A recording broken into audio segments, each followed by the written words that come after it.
देवता लोग तो सर पीट के रोने लगे, बोले सारा हम पहले से बता रहे थे। हो गया ना काम, पूरे मेहनत किए दिन रात लगा करके, कोई कसर नहीं छोड़े, सार ले गए, देखने तक चखने तक नहीं मिला। हाय हाय सब बेकार गया, इतने मेहनत किए कि खूब रोने लगे।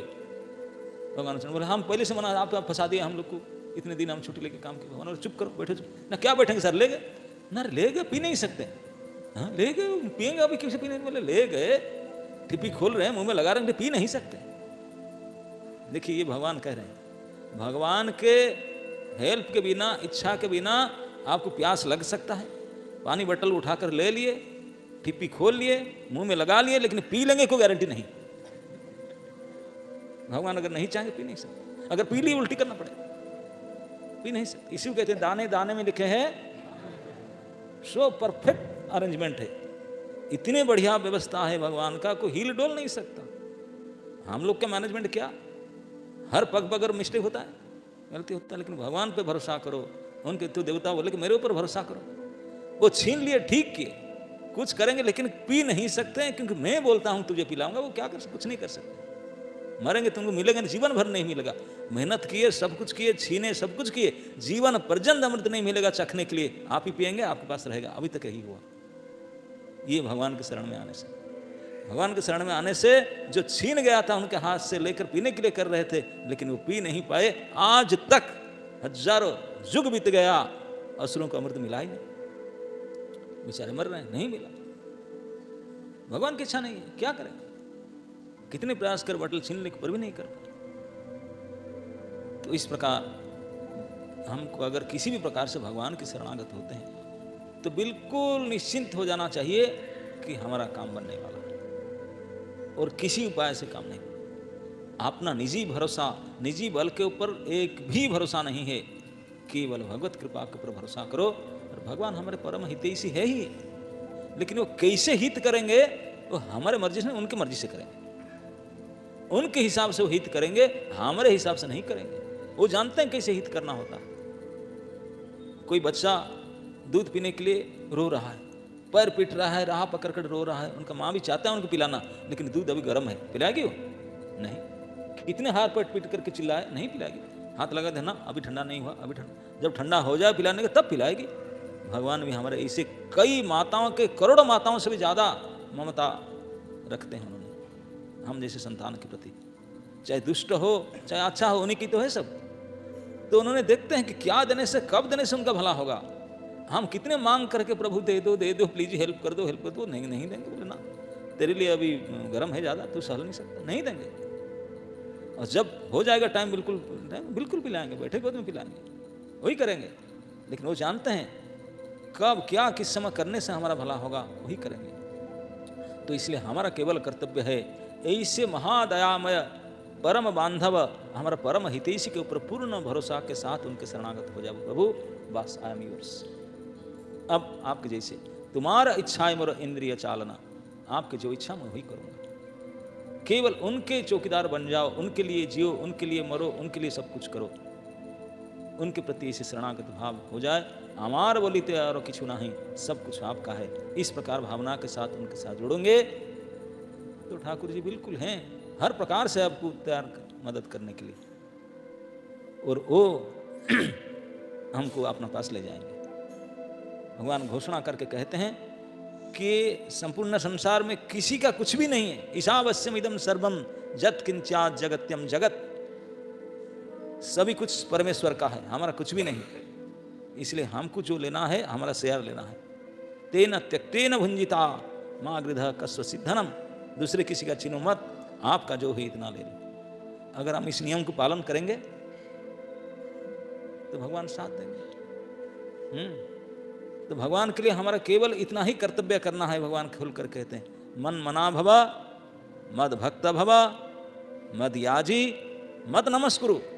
बस जो ये चार काम करता है, भगवान बोलते प्रतिजानी प्रिय, में प्रतिज्ञा करके बोलता हूं कि मेरे पास आएगा और अनंत काल तक नित्य आनंद में रहेगा, कोई टेंशन दुख की बात नहीं। केवल हमको इस जीवन काल के अंदर इतना ही कर लेना पड़ेगा कि मन जिन तेन प्रकार से भगवान में लगाना पड़ेगा, भगवान के भक्त बन जाना पड़ेगा, भगवान को पूजा करना पड़ेगा, भगवान को प्रणाम करना पड़ेगा।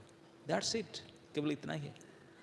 अब भगवान की पूजा करने के लिए पुजारी डिपार्टमेंट घुस नहीं देंगे जब सेकंड इनिशिएशन नहीं लोगे, और सेकंड इनिशिएशन नहीं मिलेगा जब फास्ट नहीं लोगे, है ना। और फास्ट लेने के लिए सर तैयारी करना पड़ेगा, है कि नहीं। हाँ, तो आज बड़े सुंदर दृश्य दिखाई पड़ रहा है। पूरा इस गिरिधारी दाऊ जी मंदिर के भवन बड़े सज्जित, बड़े श्रृंखलित, बहुत डेकोरेटेड लगता है ना। फोटो उठाने के लिए यहाँ फोटो कैमरा उस तरफ करना चाहिए। So nice looking, good looking, है ना। सब लोग माला भी पहन सकते हैं। बिल्कुल लाइन करके बैठे हैं, एक कैंडिडेट, वेरी वेल मैनेज्ड, बहुत सुंदर। माला पहन लो सब लोग माला पहन लो। हाँ, माला पहन लो, फिर फोटो खींचा जाएगा। खींचो फोटो अच्छा से, है ना, फुल साइज पूरा टेम्पल का। फोटोग्राफर जो है हमारे कोई है प्रोफेशनल फोटोग्राफर? हाँ, वो तो बीच में खड़े हो, चारों तो यहाँ से फुल स्कोप में, हाँ, ऊपर उठ करके लो, फुल टेम्पल का पूरा पिक्चर आ जाए, पंडित जी को भी आ जाए।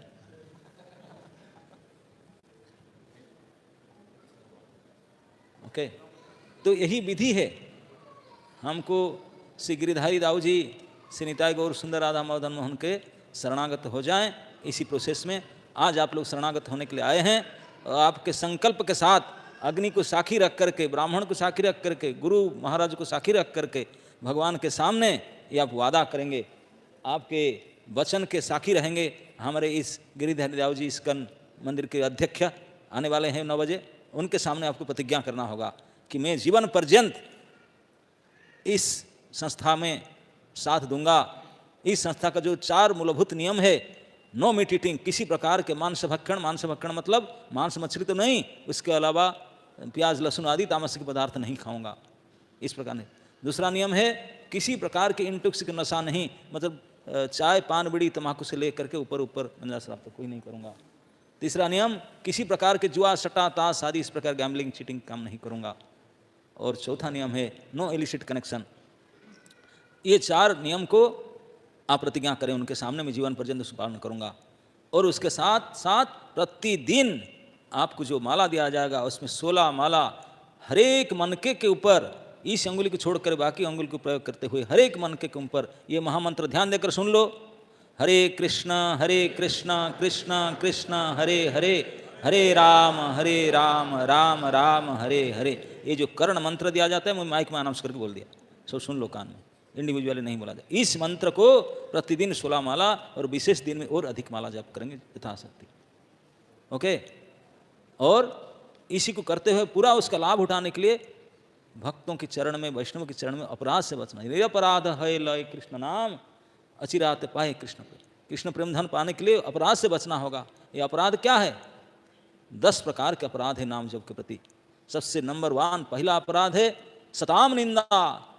भक्तों को निंदा करेंगे, नाम प्रभु रूठ जाएंगे। तो किसी प्रकार भक्त जो अपने जीवन को हरि नाम के प्रचार में लगाए, उनका आलोचना ना करो, उनकी निंदा ना करो। Be careful. अगर उनकी निंदा किए, श्री भगवान नाम सहन नहीं करेंगे।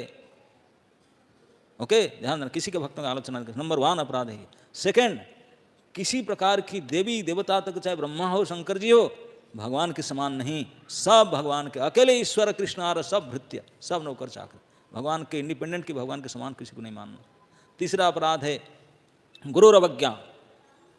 आपके मंत्रदाता गुरु आदि को, उनको सामान्य व्यक्ति करके नहीं मानना है, भगवान के ही आदमी है वो लोग, इसे मानना और उनका आदेश को अवज्ञा ना करना।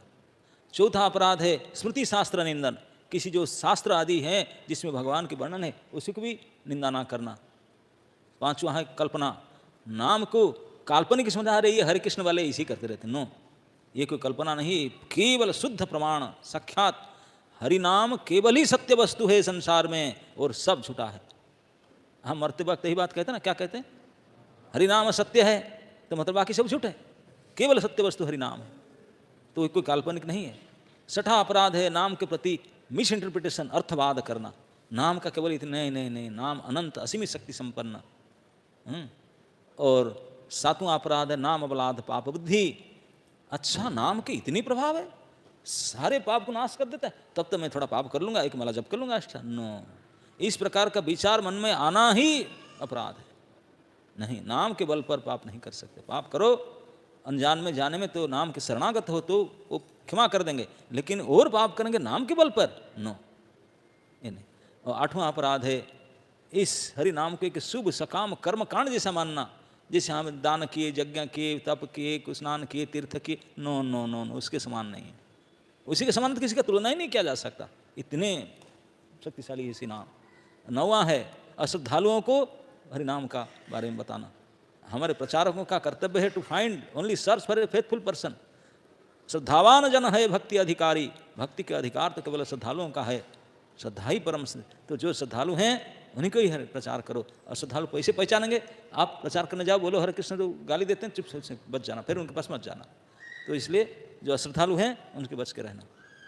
10वां अपराध है इतने सारे हरिनाम के महिमा सुन करके, पढ़ करके, फिर भी ऐसे गड़बड़ करना, फिर भी सही सुख में रहना, और हरिनाम को चैंटिंग करते समय ध्यान न देना, अपने गंभीरता बनाए न रखना, ये भी अपराध है। तो इस प्रकार इन अपराध से बच करके हरि नाम के शरणागत होकर के उनको प्रत्यह जप करो, ये नियम का पालन करो, और जो अथॉरिटी लोग सेवा देते हैं सेवा करो, इसी जीवन में आपका कल्याण हो जाएगा, है ना नहीं? तो ये इस प्रकार तो अब 4 नियम के प्रतिज्ञा करेंगे, प्रभु जी बैठेंगे उनके सामने, और उसके बाद प्रभु जी मैं जब आऊँगा मैं केवल आपको नाम और माला प्रदान करूँगा। और ऑफकोर्स 2 नियम में हमेशा देता हूँ एक्स्ट्रा हमारा तरफ से, आप सभी को ये वचन देना होगा सबके सामने कि मेरे जीवन पर्यंत मैं इस्कन कभी नहीं छोड़ूंगा, इस्कन छोड़ने के लिए सोचूंगा भी नहीं। भले कितनी अड़चन, कितने विपत्ति, कितने कुछ भी आ जाए, पहाड़ टूट पड़े मेरे सर के ऊपर, खंड खंड हो जाए शरीर मेरा, लेकिन नाम नहीं छोड़ूंगा, इस्कन नहीं छोड़ूंगा, ये वचन। दूसरा वचन है जीवन पर्यंत श्रील प्रभुपाद जी के शिक्षा के समर्पित होकर के मेरे जीवन यापन करूंगा, वही शिक्षा ही मेरा सर्वश्रेष्ठ आदर्श है। ये 2 नियम मेरे तरफ से जाता है प्रत्येक दीक्षार्थियों को। इस प्रकार सब तैयार हो जाइए, अभी 9 बज चुका, प्रभु जी आएंगे साथ, आप करेंगे, मैं आता हूँ। जैसे भाव ट्रेनिंग खत्म होगा तो आपके नेम गिविंग सेरेमनी, आपका आध्यात्मिक नाम और आपके माला दिया जाएगा। फिर उसमें अपने पंडित जी आपको तब तक कंठी धारण कर लिए होंगे, आज कराएंगे, और यज्ञ संपन्न होने के बाद जो ब्राह्मण वाले हो जाएंगे रूम में मेरे मंत्र प्राप्त करेंगे। और जो दीक्षार्थी हैं, दीक्षा लेने की एक विधि है, दीक्षा लेने के बाद गुरु भिक्षा देना होता है, भिक्षा मांगना पड़ता है, पॉकेट से निकाल करके नहीं, वो भी दे सकते हैं, लेकिन मांगना पड़ता है, थोड़ा शर्म को छोड़ना पड़ता है। तो आप लोग को मैं 1 महीना का टाइम देता हूँ, ये मंदिर परिश्रम नहीं मांगना, आप जहाँ हैं जैसे 1 महीना जहाँ से जितने इकट्ठा करना है कर लो, फिर ये भिक्षा लब्ध धन को मैं अनाउंस करूँगा यज्ञ के बाद में क्या करना है। ओके, एक मिनट में आ रहे हैं, अभी आपका शुरू होगा भाव टेकिंग। 4 नियम तो बताया मैंने, ऑलरेडी अनाउंस कर लिया, सबको पता है ना, मैं ऑलरेडी बता दिया। हमारे संस्था के मूलभूत जो 4 नियम है वो वही है। सबसे पहला नियम नशा निषेध, दूसरा नियम मांस भक्षण निषेध, तीसरा नियम जुआ सट्टा निषेध, और चौथा नियम अवैध संग निषेध। 4 निषेध है। सेध क्या है? 16 माला का जप करना, इनको ना करना, इसको करना, अपराध से बचना, इतना ही है। ये तो कर लेंगे, दिन भर क्या करेंगे? सेवाएं करते रहना, जैसे आपके आध्यात्मिक अधिकारी कहेंगे इस प्रकार की सेवा करते रहना। जो ये प्रभुपाद जी ने गारंटी दे करके बोले कोई अगर इस 4 नियम को पालन करता है, कड़ाकड़ी भाव से 16 माला ढंग से जप करता है, और जो संस्था के अनुसार सेवा दिया है तो उसको करता है, तो बाकी कुछ करे न करे, इसी जन्म में उसका कल्याण लेने का गारंटी कृष्ण कृपा स्मृति प्रभुपाद जी ने लेते हैं अपने ऊपर, है कि नहीं? कोई प्रभुपाद जी को पूछा, बोले प्रभुपाद दैट्स इट, केवल इतना करने से हो जाएगा इसी जन्म में? भगवत भक्ति हम तो सुने जन्म जन्म मरी तप करहि अंतराम नाम अमृति।